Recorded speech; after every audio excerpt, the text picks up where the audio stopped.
బులెటిన్లో మరో breaking news. మహారాష్ట్రలో ఎన్నికలు దగ్గర పడుతున్న కొద్దీ అన్ని పార్టీలు ప్రచార హోరును పెంచాయి. విజయం విషయంలో చాలా ధీమాతో జనాల్లోకి వెళ్తున్నాయి. ఇప్పటికే ప్రచారాలు, ర్యాలీలు, సభలతో హోరెత్తించిన అక్కడి నేతలు ఇతర రాష్ట్రాల నేతలతోనూ మరింత ప్రచారం చేస్తున్నారు. గెలుపు కోసం అన్ని ప్రయత్నాలు చేస్తున్నాయి.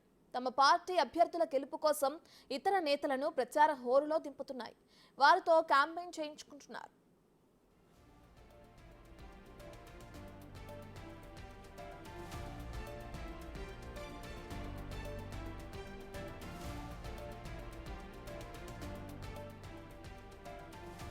మరో 3 రోజుల సమయం మాత్రమే ఉండడంతో తెలుగు రాష్ట్రాల సీఎంలను ప్రచారానికి ఆహ్వానించాయి అక్కడి కూటమి పార్టీలు.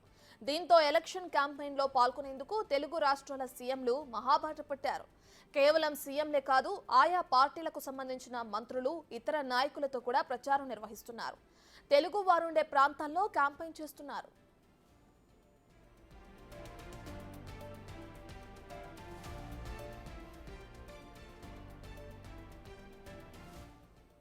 అదేవిధంగా ఏపీ సీఎం చంద్రబాబు ఇవాల్టి నుండి 2 రోజుల పాటు మహారాష్ట్రలో ఎన్నికల ప్రచారం చేయనున్నారు. ఇటు తెలంగాణ ముఖ్యమంత్రి రేవంత్ రెడ్డి సైతం నేటి నుంచి బరిలోకి దిగనున్నారు. 3 రోజుల పాటు మహారాష్ట్రలో ఎన్నికల ప్రచారంలో పాల్గొనున్నారు. ఎన్డీఏ తరపున చంద్రబాబు, ఎంవీఏ తరపున సీఎం రేవంత్ రెడ్డి ఎన్నికల ప్రచారం చేయనున్నారు.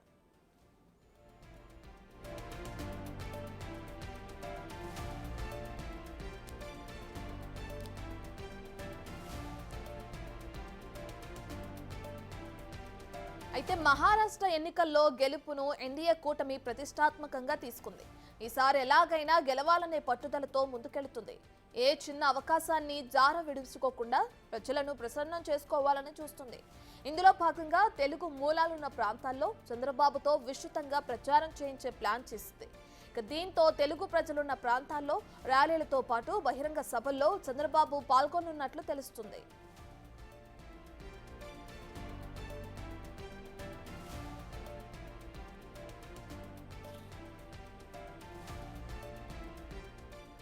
ఇక సీఎం రేవంత్ రెడ్డి సైతం ఎంవీఏ కూటమి తరపున 3 రోజుల పాటు ప్రచారం చేయనున్నారు.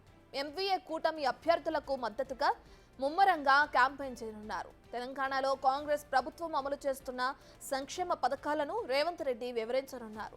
తాము అధికారంలోకి వచ్చాక అమలు చేస్తున్న పథకాలు, ప్రభుత్వ తీరును వివరించి ఎంవీఏ కూటమిని ఎన్నికల్లో గెలిపించాల్సిందిగా కోరనున్నారు.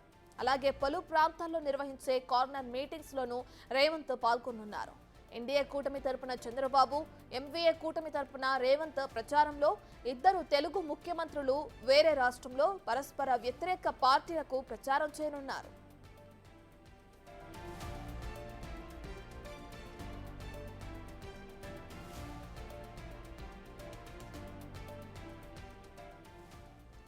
మహారాష్ట్రలో మొత్తం 285 అసెంబ్లీ స్థానాలకు ఒకే విడతలో ఈ నెల 20న పోలింగ్ జరగనుంది. ప్రచారానికి మరో చాలా తక్కువ గడువు మాత్రమే ఉండటంతో అన్ని పార్టీలు ప్రచార హోరును ముమ్మరం చేశాయి. ఏ అవకాశాన్ని వదులుకోకుండా ప్రజల మన్ననలు పొందాలని అన్ని పార్టీల నాయకులు రంగంలోకి దిగారు. తమ పార్టీ అభ్యర్థుల విజయానికి ఎంత చేయాలో అన్నీ చేస్తున్నాయి.